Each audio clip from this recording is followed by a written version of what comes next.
his ambassador lights. My name is Daniel Vallis and welcome to our channel. I hope you're going out in the evening and early morning looking up and lifting up your heads and looking at these incredible celestial signs that the Lord is giving us so much incredible wisdom about, showing us the richness and depth that is on the celestial clock. It is so incredible, particularly with everything that He's showing us in the upcoming events and commemorations on the celestial clock calendar that we see. And especially the more that you go outside and do look up, the more you start to see the motions and the movements, and you start to see differences over time. Even particularly now with Jupiter where it is, you can see a difference over about a week's time easily. I got to go out the other evening on the 23rd, and you can easily see Jupiter's to the left of the two stars that are at the tail end of Capricornus. So already we can see that Jupiter is quickly moving back into the Aquarius constellation, what we more know as a larger portion of it, even though it is under the arm. But even just shortly after sunset, you can easily see the stars start coming out and see, oh yeah, there's Jupiter and it's moving along, and I know right where it's at too. And that's because the Lord has given us such incredible wisdom and insight. He's been showing us so much on this incredible learning journey. And I was thanking the Lord for that particular day, just how much He's given us, and very graciously it is a privilege to be on this learning journey. And I'm here right with you too. I'm learning so much, and it's a privilege. I was thinking today to be able to see the stars, see the celestial clock, and see the heavens like the wise men saw, like the prophet Daniel saw, like the psalmist David saw, how they saw the heavens declare the glory of God. And our Father has shown us such a richness by pointing out and showing us the speech and showing us the knowledge. And the more that we do go outside and look up and lift up our heads, we see that knowledge, we see that choreography. And that also shows us the hand that is behind it all. The one who is directing us to look up, lift up our heads. For our redemption draweth nigh. There is a message that He's showing us, and that's going to be exhibited in the demonstration of knowledge and choreography on the celestial clock. That is what got the wise men so excited, seeing that choreography in context with the exact timing, the expectation, but also how the Lord was working in their life and directing them right on the path they needed to go. They saw knowledge, they saw choreography, not just in the astronomical events, but they saw the choreography between the choreography and the celestial events, and the choreography that the Father was working in their life and the events on the path that He brought them on.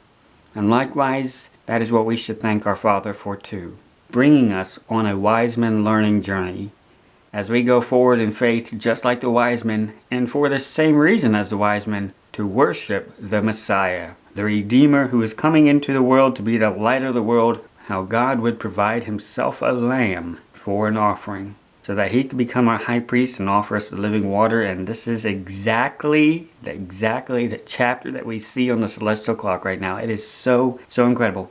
And as the night progresses, you'll start to see Jupiter and Capricornus and everything start dipping and angling down as it's getting ready to dip into the horizon. But as the night gets darker, you'll definitely be able to see the stars of Capricornus and Aquarius and Fomalhaut Fish, and different apps on your phone might help you locate the different constellations a whole lot easier as well. But just with those two stars and where Jupiter and Saturn are, you get a quick orientation of where everything is in relation to where it was as well.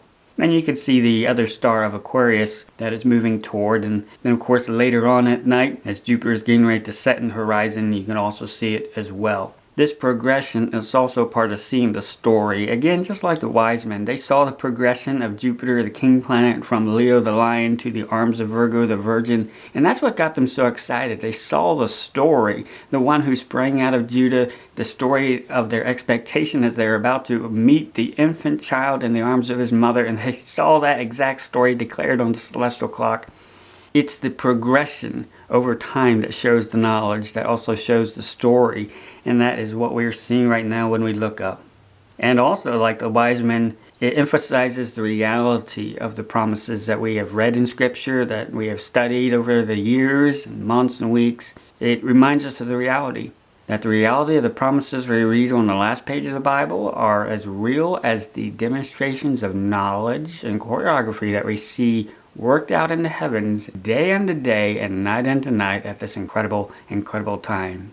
we can see the reality, and that is what fills us with exceeding great joy, especially as we remember the recent celestial events and just all the pictures and reminders at the beginning of the book of Revelation and the end of the book of Revelation with the blood moon eclipse right near Pleiades, and of course that reminds us of Sirius, the morning star. And if you go out in the evening right now too, you'll see Jupiter drawing near to Aquarius, but you'll also see Pleiades. And here in Alabama, we can see it almost straight up overhead about the time it really gets good and dark. So you can see those even at the same time. And Pleiades and Orion and Sirius are going to be out for a long time in the evening. And again, that's what's so incredible about Sirius, the morning star right now. Every single day that it goes forward, it's actually going to be out slightly longer and longer. And by the end of Hanukkah, Sirius will be out all night for over 10 hours. And this is one of the reasons why it's the chief morning star, the Prince morning star, because it rules the night for a long time. Venus can't even do that. Sirius is the Prince morning star, the chief morning star, because it can rule the night, and that is exactly what it's doing right now. And we can see this even when we go outside and look up at Jupiter, and we're seeing that in Aquarius. We can see Pleiades, and it won't be too long before Sirius is rising up over the horizon as well, and out all night up into the morning as the morning star. So many things coming together right now. And I highly want to encourage you to watch our recent videos more than once. There is so much information. I'm not going to repeat it all in every single video. There's just so much coming together. So you need to watch it. I need to be reminded of all this too. So that's one reason why I watch our own videos. Just to keep on the forefront of my mind, on the front burners of my mind, what are all the pictures that are coming together? So that when I do go outside and look up, even if I don't have a lot of time, I can be reminded of a wealth and a richness and a depth of everything coming together at this time.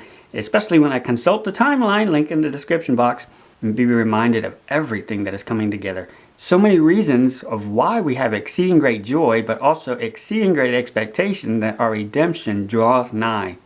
We are right on the threshold of Hanukkah, which reminds us of so many illustrations of Jesus Christ as the light of the world, how we are lights as well. We are the sheep that He laid down His life for, to be our high priest, to be the offering on our behalf. So many incredible pictures for us as Christians, even the Gentiles, especially at this time. There are things that we must be reviewing, and the more that we review it, the tapestry of redemption, we start to see even more depth. And praise the name of our Father for how He has given so much richness. Every time we look into what He's showing us, He shows us even more and even more. It is so deep what He is showing us. An incredible well of treasure.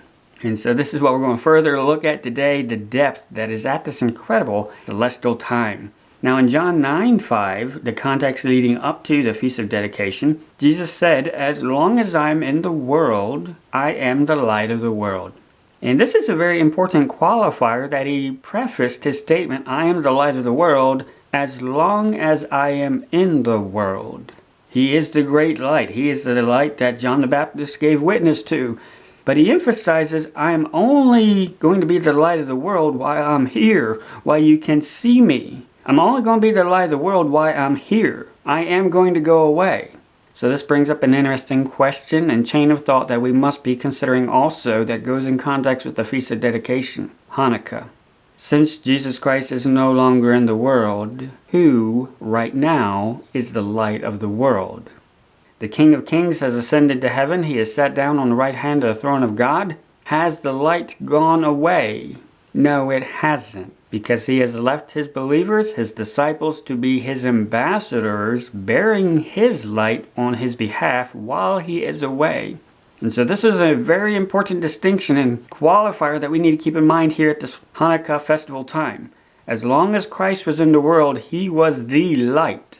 But He was going to go away, and He was going to vest that light in His ambassadors. And He wants to find those ambassadors shining bright on His behalf when He returns. Matthew 5:14, "Ye are the light of the world. A city that is set on an hill cannot be hid. Neither do men light a candle and put it under a bushel, but on a candlestick, and it giveth light unto all that are in the house. Let your light so shine before men that they may see your good works, and glorify your Father which is in heaven."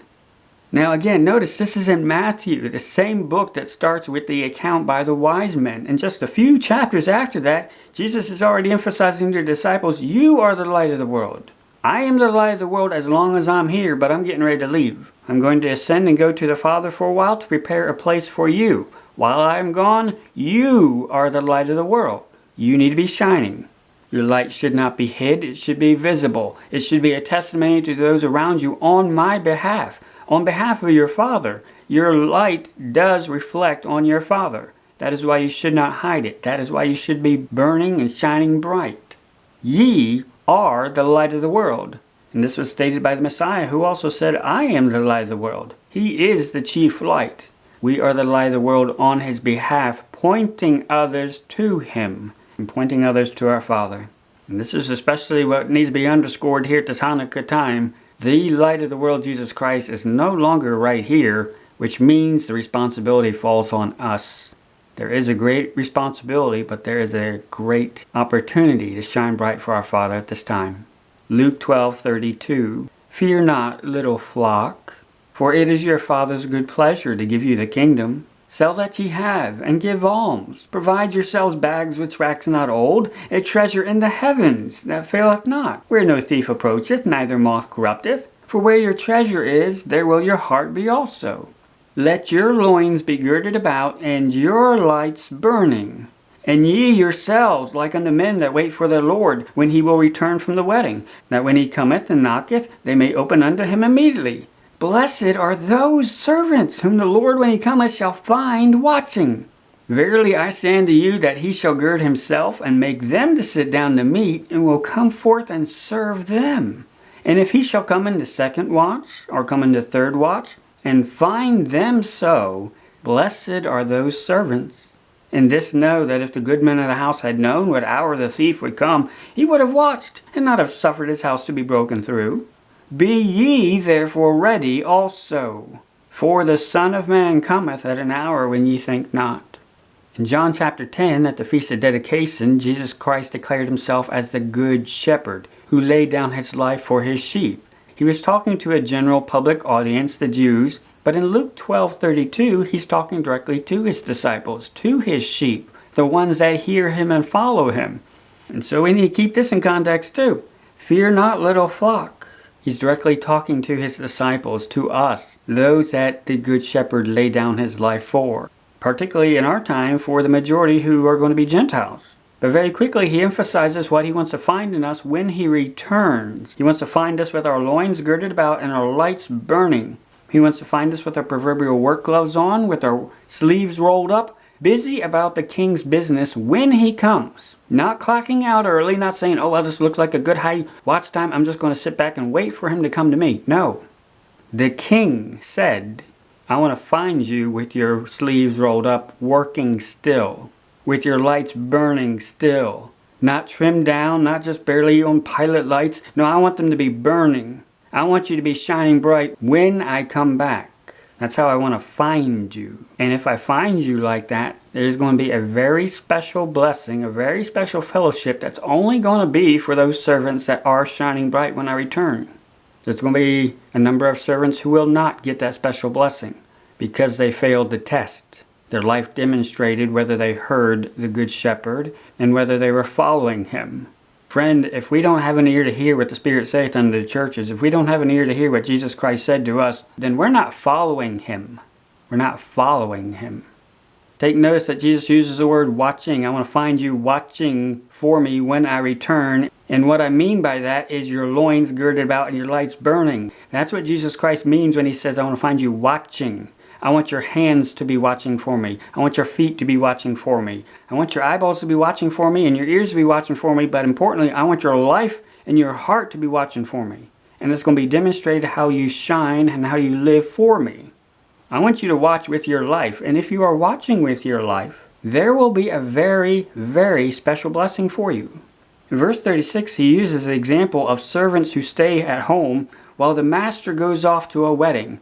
He's going off to a type of event where you know a pretty good idea when he's going to come back, but he's going to a type of event where you shouldn't be surprised if he gets held up talking to friends and they want him to stay late for coffee and ice cream or something, maybe spend the night. He may come home quite a bit later or even the next day than when you were expecting. All the servants know is they have a pretty good idea when he's supposed to be coming back. But they understand he's probably going to be tarrying a little bit afterward, and Uncle Mike might want to show him his bottle cap collection or, all those things. He might get held up. He may be coming back home at the crack of dawn. And the master gives the instructions. I'm going to go away, may get held up. When I come back, I want you to find you with the porch light on and you ready to open the door. I want to find you watching for me with your life. Not going to sleep. Not asleep when I return. And I want to find your lights on too. Your lights burning. And in verse 37 and 38, he has a very special blessing for those servants that he finds watching with their life when he returns. It's one of fellowship. He's going to do something very special for them that involves a fellowship with them that normally the servants don't have. The other servants don't have. He's going to do something personal, one-on-one with these servants that he finds their lights burning when he returns. It's going to be a very special one-on-one blessing. And friend, this is the blessing I want for you. And this is why I provoke you. This is why I exhort you unto love and to good works, so that you will get and receive that one-on-one blessing with Jesus Christ.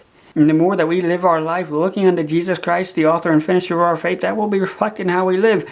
And that is what he wants to see in our life when he does return.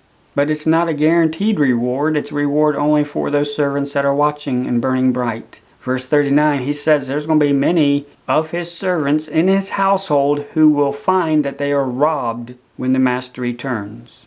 They were robbed of a blessing. They were robbed of that incredible one-on-one fellowship they will not enjoy, that other servants will enjoy. The master will sit down with those servants, but there will be some servants that they won't sit down with the master like the others because they were robbed when the master came, because they had gone to sleep. They let their lights go out. They put their light under a bushel. They hid it. They didn't care about maintaining it. Their loins were not girded, and their lights were not burning when he returned. And that's why he finishes, Be ye therefore ready also, for the Son of Man cometh at an hour when ye think not. You're going to have a very good idea when he's coming, just like the servants who are expecting their boss back from the wedding. You're going to have a very good idea of the window of it. But you will not know the exact day and hour, just a very, very close idea of it. And this is why you need to be on your toes, with your sleeves rolled up and with your lights burning, being ready, because you know he's about to show up, and you also know that there is a very real possibility that you could be robbed of incredible blessings if you are not shining bright. So shine bright, so you will have the blessing. And this is what we need to do at this late hour. We are ambassadors for Jesus Christ. This is what the Apostle Paul emphasized to the churches. Jesus Christ was the light of the world while he was here. He has gone away. We are ambassadors for the King on his behalf. We carry the kingdom within us. The diplomatic authority as ambassadors, we carry that. Which means the responsibility to shine for the light of the world is also ours as well. It is not a suggestion. It is not optional. We are all the lights of the world. That's why the king emphasized, don't hide your light. Put it up high where everybody can see it and be found shining bright when I return. You are all lights. And this is the picture he uses in the letters to the 7 churches. You are all lamps. You should all be shining when I return. And this is especially what we need to keep in mind at the Feast of Dedication, Hanukkah. The light of the world has gone away. So the responsibility is on us. The responsibility is on us, the light of the world right now. How are we shining? How are we shining? And we know the tribulation events are about to start. And just like the days of Noah and Lot, there's going to be an evacuation of heaven's diplomatic corps right before the tribulation starts, right before the day of indignation starts. There is going to be an evacuation of the ambassadors, and they need to be ready, or they're going to be robbed of many, many blessings. They need to be at particular places when they know the master is very close. They know he's close, and he has very high expectations of them. And the enemy also knows there's about to be an evacuation taking place as well, right before the day of indignation starts. Before the flood, during the days of Noah and Lot. Judgment's going to come the same day as his children are called into the ark, called into the chambers of safety. In our recent video, APOLLYON'S bow, back in August, we touched on this with a lot of enemy activity that the enemy was doing at that time. Particularly, you remember in August 12th, 13th, and 14th particularly, the United States started its evacuation of the embassy in Kabul, Afghanistan. And it went horrible, but that was really in the limelight across the world. But there was a lot of very suspicious messaging that was also involved in that, with 9/11, and even particular parallels to the evacuation of Saigon as well. And we remarked at that time that it was almost as though they were making it bad on purpose to get this visual message of the evacuation of a diplomatic corps from an embassy. It seemed like they were botching it on purpose to really emphasize that in the news at that particular time. And what was so special about that time, August 12th? Well, when we look back on the timeline, we see the American embassy and airport evacuation started on August 12th. That's when they started helicoptering the embassy individuals to the airport, and over the 13th and 14th, that's when the major airlift started from there. But it started on the 12th. And that definitely caught our attention at the time because Sirius typically becomes the morning star around August 8th. It will change slightly depending on which latitude you are. The higher north you are, a little bit later it is. And that caught our attention because the latitude for the 7 churches of Revelation, which talks about the morning star, that is typically between August 10th and August 15th. Right in that window of August 12th and 13th, that is when the embassy evacuation started. That was the exact same time that Sirius was becoming the morning star for that region, where the 7 churches were, which represents the Gentile churches, the servants who are going to be evacuated when the Master does come. Those called into the chamber of safety. That's who the letters are directed to. And that should catch our attention that the enemy was really going overboard to really get the message out there and really keep it in the news about an embassy evacuation in connection with 9/11. And that event, particularly with the plane, was from the 13th and 14th there. Also right at the beginning, the enemy was tying certain things right at the beginning. The Biden administration, we've certainly seen a lot of occult activity in the inauguration of that administration back in January, with the witches and events there as well. So the activities by them are very suspicious, particularly what we've seen, but the timing tells us a lot as well. And we remarked in that video that it seemed like they were taunting the Messiah, why don't you evacuate your servants? Now's the time. The enemy does not know the exact day or hour either. They know the Master has gone away, but he will be returning. We don't know the day or hour. They don't know the day or hour. The angels in heaven who have insider information that we don't, they don't know the day or hour either. But we all know a pretty good idea of when it's going to be. And we will see the day approaching. But we won't know exactly which day. Just that it's very, very close. And particularly with our recent studies in Revelation 22 signs, very good idea that it's going to be within the morning star time frame. So this catches my attention that at the very start of that time frame, the enemy was putting out a taunting message. Why don't you evacuate your embassy? So that the 9/11 events of releasing the beast from the bottomless pit can start.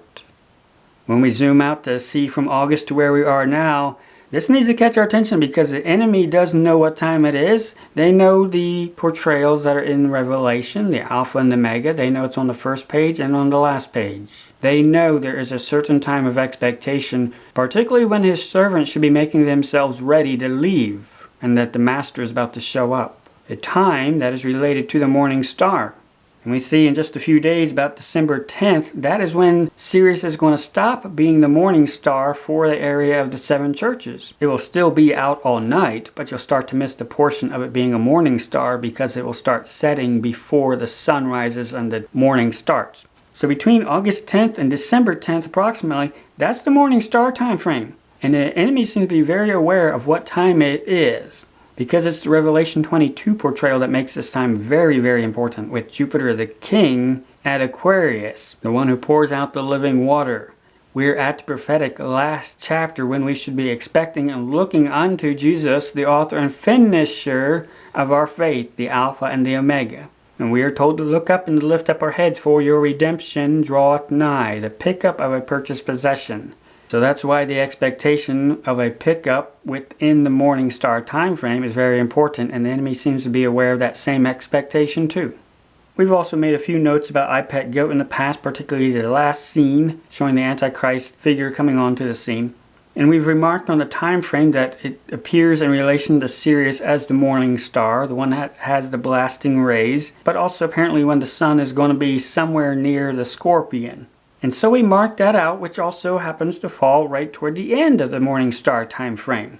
And again, when you look on the timeline, the orange line at the top shows where the sun is in relation to every single day. It shows where it's going to be at the various constellations. So you can see where the sun is now at the scorpion, and you can see up and through the end of the morning star time, that's pretty much going to be the same time that the sun ends being at the scorpion too, the main body of it. So there's a lot that we can't say because we don't know, but the enemy definitely seems to be looking at the same time with very suspicious activity. And if you watch the iPet Goat video, toward the end, take notice that the boat stops when it comes to this end scene. It stops and waits. It doesn't keep going. They seem to be emphasizing in their own video that they know a time frame, but there's going to be some waiting when they get to that time frame, which is the Sirius morning star time frame. They don't know the day or hour, they just know it's going to be in a particular window, a particular portrayal that goes with Revelation, with the morning star. And this especially catches our attention with what the Lord's been showing us lately with Jesus Christ as the light of the world and the recent partial lunar eclipse pointing to the 7 churches, the 7 stars reminding us of the 7 candlesticks, which instantly evoke all Jesus Christ's reminders to his servants, his lampstands, how he wants to find us when he returns to pick them up. All those instructions go with the pictures of the lamps that we see at this end time of this very particular morning star time frame, Hanukkah, even the morning star time frame ending at the end of Hanukkah. We have a lot that should be called to mind, that as we see the day approaching, we should be making ourselves ready, like our Master said, so that we will be found watching with our life, our lamps burning.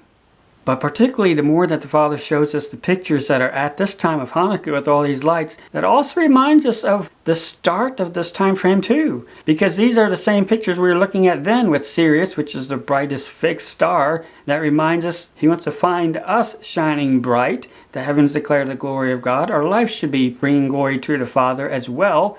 And those that turn many to righteousness will shine as the stars forever and ever. There were so many of these same parallel reminders emphasized to us when Sirius became the morning star, and we touched on them even then. So praise the Lord how he's showing us so many parallels. What we saw back on August 12th with the enemy activity, but also the celestial activity, is connected to where we are now. There's lights at the one end, and it's ending with lights at the other end, with the same reminders at each. And this connection was particularly emphasized at the recent partial lunar eclipse, because when you saw the lunar eclipse, you were reminded about Pleiades, the 7 stars, the 7 candlesticks. Oh yeah, that's visually connected on the celestial clock with Sirius, the morning star. Just like Amos 5:8 says, consider Orion and the 7 stars, Pleiades, and in connection with the morning. And what stars associated with the morning? Sirius, which is right in line with all of them. This is a common astronomical reference to use Orion's belt as a reference between Sirius and Pleiades. These are connected. So again, look at August 12th, the start of this morning time frame. Sirius was emphasized, but when you looked at the celestial clock then, you were also reminded, oh yeah, what's on the other end of this picture? Pleiades, the 7 stars, the 7 candlesticks. We should be shining bright. And there is a reward for those that turn many to righteousness. They shall shine as the stars forever and ever. We should be shining bright. Reminded about that by the brightest shining fixed star under the heavens, Sirius, the morning star. These go together, Sirius and Pleiades, Sirius and the 7 stars. And we can see both of this emphasized at both ends of this time frame. This shows knowledge. This shows choreography. And this is what we need to be impressed with, especially when we consider the time. We are ambassadors for Christ. The 7 letters were written to the 7 candlesticks, the 7 churches, the ambassadors for Jesus Christ who were the light of the world while the light of the world was sitting at the right hand of the throne of God. He is going to be returning very soon. Our redemption is drawing nigh. While he was in the world, he was the light of the world. When he went away, his ambassadors became the light of the world.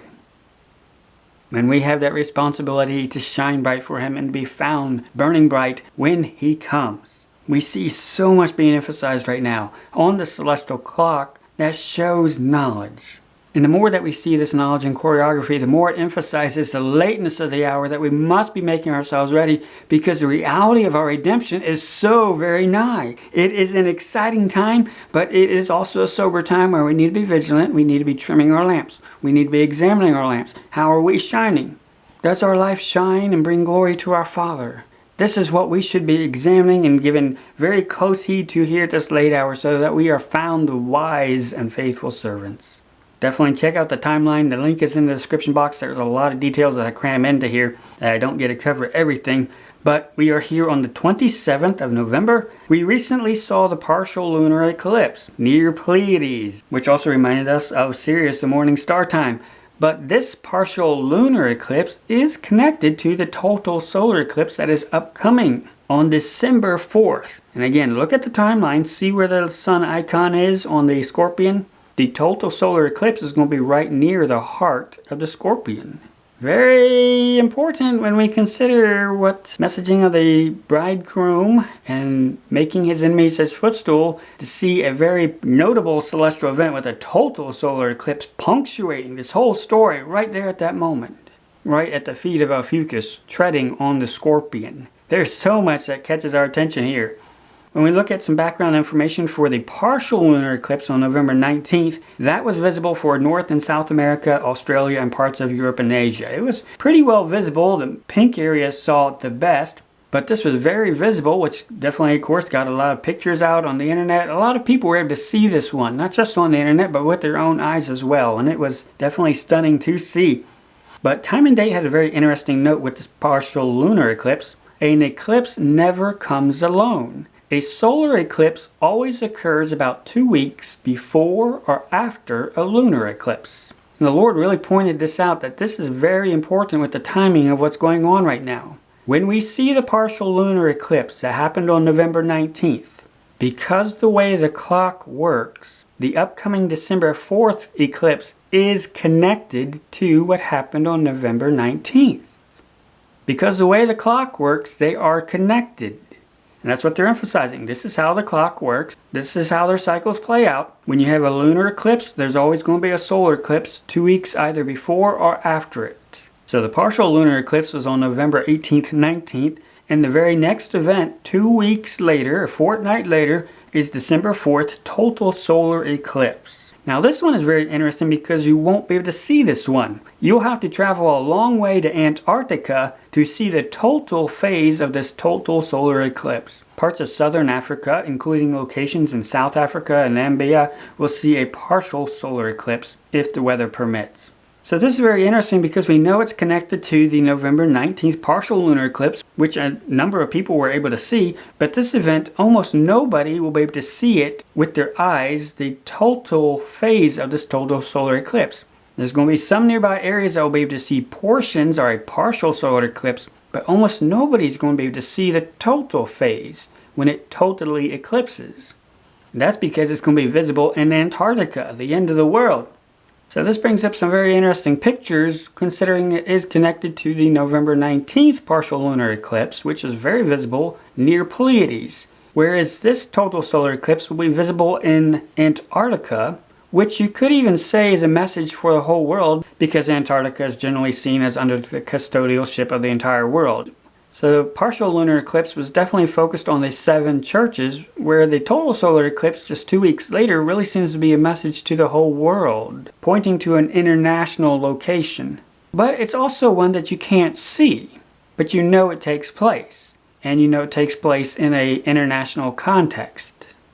Now when we look at solarium, we see that this total solar eclipse will take place very close to the heart of Antares, the Scorpion. Right exactly at the foot that is treading on the Scorpion. So again, this is right at the time of Hanukkah, right when the sun as a bridegroom coming out of his chamber is right at the foot, emphasizing the foot, all during this time of Hanukkah. And then the sun punctuates it with this incredible celestial event in an international context, so to speak, with Antarctica, drawing attention. I mean, it's not enough that the sun is at the foot during this time, but the heavens are actually drawing attention. Hey, the sun is at the foot that's treading on the Scorpion, and the whole world needs to know this. This is very, very important, what is going on the celestial clock right during Hanukkah, the festival of lights. And what goes on in the heavens? The heavens blink for a moment. But this is also a unique type of eclipse because this is a total solar eclipse, which means it's going to completely black out the sun, but for a very brief moment you will be able to see a glow around the sun called the corona, the crowning of the eclipse. Now, corona has certainly got a very suspicious emphasis over the past few months here at this last generation time, because the enemy knows what time it is. And we've pointed out some of the enemy messaging that goes back for a number of years. They knew there was going to be a corona message, and we've seen that emphasized over the past few months as well. So right here, this morning star time, which the enemy is also apparently looking at, right here at this time of Hanukkah, dealing with the lights, the festival of lights, the celestial light, the great light, the sun actually blinks and draws attention to where it's at the foot that's treading on the scorpion. This is not coincidence. This shows knowledge. This shows knowledge. But also, when we zoom out, we start to notice some things that also catch our attention. The Lord pointed out a total solar eclipse with a corona is going to take place at the foot that's treading on the scorpion. What else in this area has a corona? That would be the two crowns that are in this area, the two crown constellations. These are the only two crown constellations in all the constellations. And yet there's a total solar eclipse with a corona that happens right in this area that's between both of these. There's Corona Australis and there's Corona Borealis, the southern crown and the northern crown. And right on December 4th, the sun is going to park right there at the foot and have its corona, its crowning, right at the foot that is treading on the scorpion. You cannot tell me that this is coincidental at all. No. No, the Lord is directing our attention that the heavens are declaring the glory of God, and He's about to make His enemies His footstool. The King of Kings is about to make His enemies His footstool. The King of Kings is about to open the book and release so many judgments against His adversary. All the events with Corona going on in the news right now, that's a distraction. The enemy and the cult knows a real reason for emphasizing Corona across the world at this time. They're not talking about some virus. They're talking about what time it is. What time it is. They are watching the celestial clock very closely here at this late hour. When we look on the timeline, take note of the connection between the partial lunar eclipse and the total solar eclipse. Because the way the clock works, these are connected, sheerly by the mechanism, by how the clock works. So when we see the one have very particular emphasis with the 7 stars and the 7 candlesticks, we automatically know what's coming up in just a fortnight, 2 weeks later, with the total solar eclipse. It is connected with the messaging and with everything else going on, particularly within this morning star Sirius time frame. The time when we are expecting our King to stand up and make His enemies His footstool, and call His servants, His ambassadors, into the chamber of safety as well. There is so much going on here at this time. Praise the Lord for how He's showing us so much wisdom about all these little details coming together, but that just shows so much coming together. So much going on, so much knowledge, so much choreography, really emphasizing and underscoring. Do you see the day approaching? There's so many ways that says this time frame is ripe and full of expectation. We should have exceeding great joy, not just because of what we see, but because of we know our Father is showing it to us. Because He wants us to see it, because He wants us to be making ourselves ready, because He wants to find us with our lights burning, bringing glory to our Father, the very one who is showing us all this. Our Redeemer is coming, and He's coming very, very quickly. So again, definitely check out the timeline. I put a note on there reminding us about several different verses that tie Jesus Christ to the light of the world, where He makes those declarations, but then also reminders for us too. So definitely review all those right here at this time of Hanukkah, which is when Jesus Christ made these core statements. I am the light of the world. I'm going to lay down my life for the sheep. I will be the one offering. I will be the high priest. I will be the one who offers them the living water. All these statements that He made during this time, the time of the Feast of Dedication, we see on the celestial clock right now, also on the last page of our Bible. That's why we should have exceeding great joy, because we see the reality of what was said.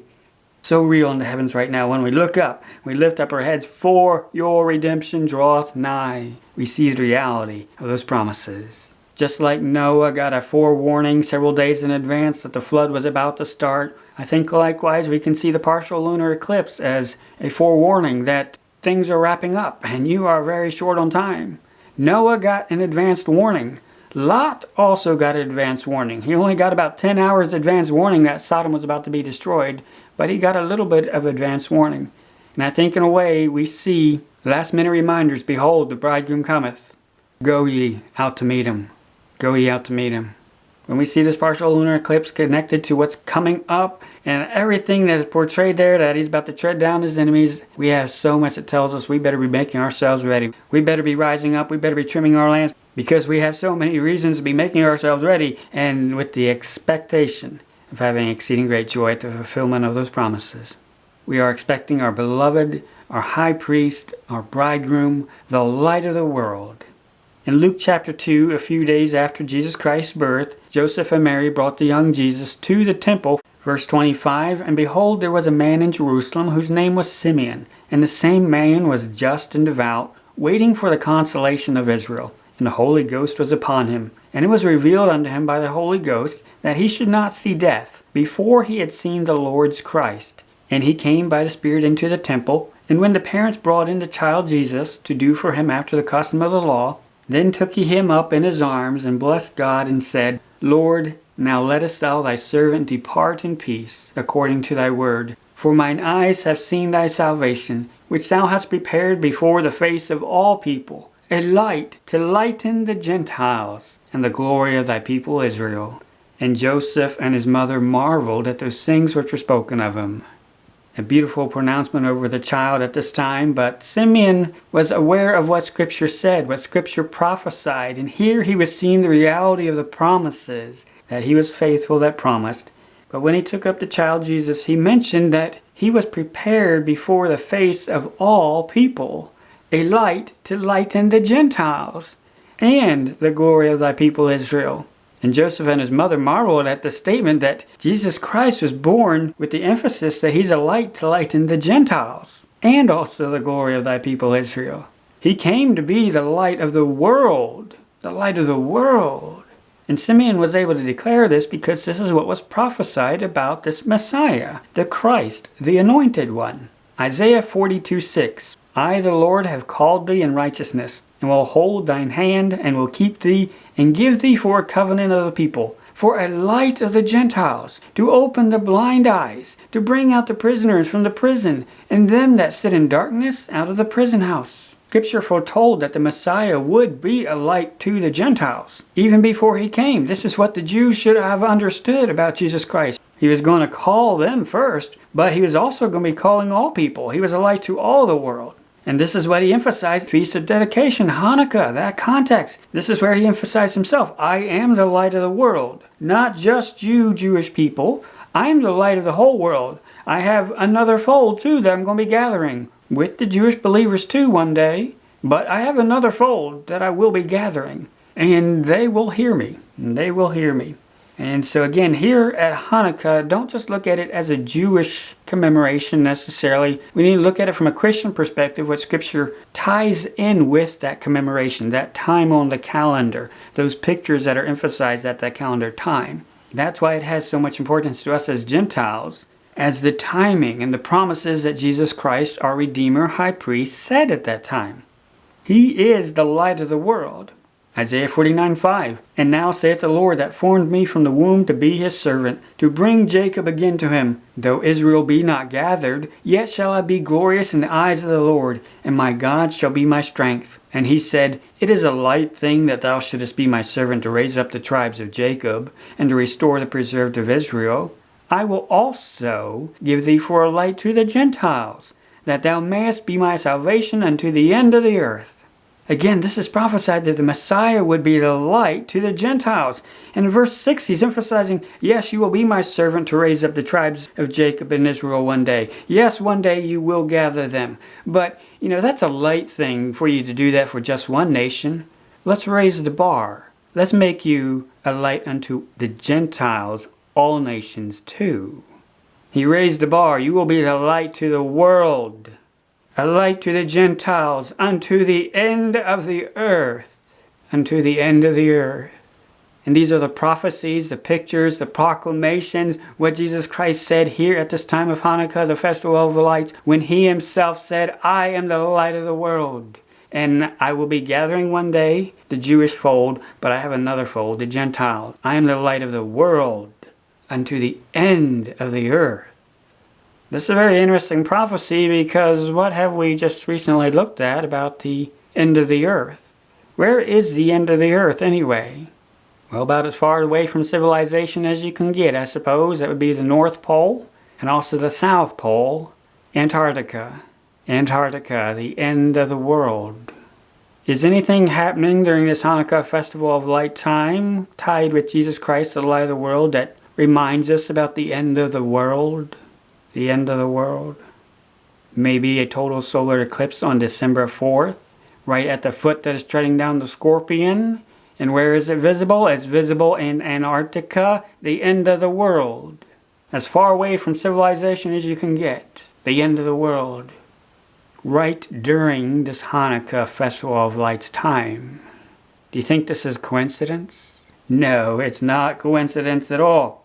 How often does this happen that a total solar eclipse is at Antarctica and only Antarctica? That's what makes this eclipse so peculiar, is that it's not Antarctica and, part of Australia and, part of South America. No, it's only in Antarctica. It's a sign that we can't see, and that is actually the sign that it's so far away, it's at the end of the world. It's a knowledge of a celestial event that we can't see, but we know where it is seen and where it's pointing to. The end of the world, right during the Festival of Lights. Which reminds us of the one who is the light to the Gentiles, to the ends of the world. How often does this happen? When we look at total solar eclipses only between 2020 and 2029, we see there's only going to be one on December 4th, 2021, that will be totally in Antarctica. Okay, so over these 10 years, just one. Well, let's look at the next 10 years. There will be another one on December 15th, 2039. A long ways away from where we are right now. So no time anytime soon will there be another total solar eclipse down in Antarctica, and only Antarctica. What's going to happen in just a few days on December 4th appears to be very rare. Let's look at some other years. 2010 to 2019 total solar eclipses. Well, here's something very interesting. On March 20th, 2015 was a total solar eclipse that only happened in the North Pole. Very few people who could see this, and some people had to travel quite a distance to be able to see it, but this catches our attention. If Antarctica is one end of the world, then what's the other end of the world? The North Pole. Again, in a sense, although a lesser sense, pretty far away from civilization, although Antarctica is definitely seen as the farthest away you can get from civilization. But again, this is suspicious because this took place in early 2015. What else happened in 2015? Oh yes, the Star of Bethlehem signs about the Messiah, the one who is going to be the light of the world unto the ends of the world. In 2015, the celestial clock reminded us of one end of the world. Where we are now is pointing to the other end of the world. Let's back up some more. 2000 through 2009. There's a total solar eclipse way back in 2003 that was also in Antarctica, but again, nothing close at all by a huge margin. So the only two total solar eclipses that have happened at the end of the world in recent years have been 2015 and the one that's in a couple days. One at the North Pole, the other one at the South Pole, the end of the world. And it's happening right at the foot that is treading on the Scorpion. Drawing attention to that. Right during the Festival of Lights, right at a time when we are expecting our Redeemer to stand up and start making his enemies his footstool. The very one who was bruised in his heel, but is going to crush his enemies. The very one who is also the light of the world unto the end of the world. And Antarctica is about as far away from anything as you can get. The end of the world. Who's doing the crushing? The one who's the light of the world. Unto the end of the world. 2015, where did that one take place? Well, when we look on Solarium, we see the sun was at Pisces, the second fish, right next to Aquarius, the water bearer. The light of the world, who came into the world to lay down his life for the sheep, so that he could offer the living water. The North Pole, the South Pole, and yet the story is connected, particularly with the lateness of the hour where we are right now, where we're expecting the redemption of the purchased possession. What was purchased when the high priest laid down his life for the sheep. And this is where the heavens are also pointing with reminders with Jupiter, the king planet, at Aquarius as well. I will also give thee for a light to the Gentiles, that thou mayest be my salvation unto the end of the earth. The end of the earth. On this celestial learning journey that the Lord has brought us on, He has shown us the Alpha and He's shown us the Omega, the wideness and richness of His love to the entire world. All during this time where He has called us, look up and lift up your heads, for your redemption draweth nigh. A light to the Gentiles unto the end of the earth. As we reflect on our learning journey that the Lord has brought us on, that our Father has directed and brought our paths across and shown us so much since when? The start of Bethlehem Parallels in 2015. That is when most of the world started looking up and saying, hey, something is going on here that demands our attention. A lot of people started looking up with the blood moons a little bit, but in 2015 when our Father said, look beyond just the moon, there's a whole choreography about to start that you got to pay attention to. 2015 is very pivotal because that's the Star of Bethlehem Parallels, which deal directly with Messiah, the promised Redeemer, the light of the world. A light to the Gentiles, unto the ends of the world. And what celestial event happened just a few months before that Star of Bethlehem Parallel? A reminder about the end of the world. And in just a few days on December 4th is going to be another celestial event punctuating and finishing the story, apparently, reminding the world about the end of the world and that the light of the world, His love spreads to all the world. I will also give thee for a light to the Gentiles, that thou mayest be my salvation unto the end of the earth. Friend, do you see the complexity and the knowledge that our Father has showed us as He has brought us on this learning journey? A rich tapestry and choreography demonstrated from one end of the world to the other end of the world, showing us a story, a knowledge, words, and speech, a declaration that the heavens declare the glory of God. All during this time, all during this journey, ever since the day that we started.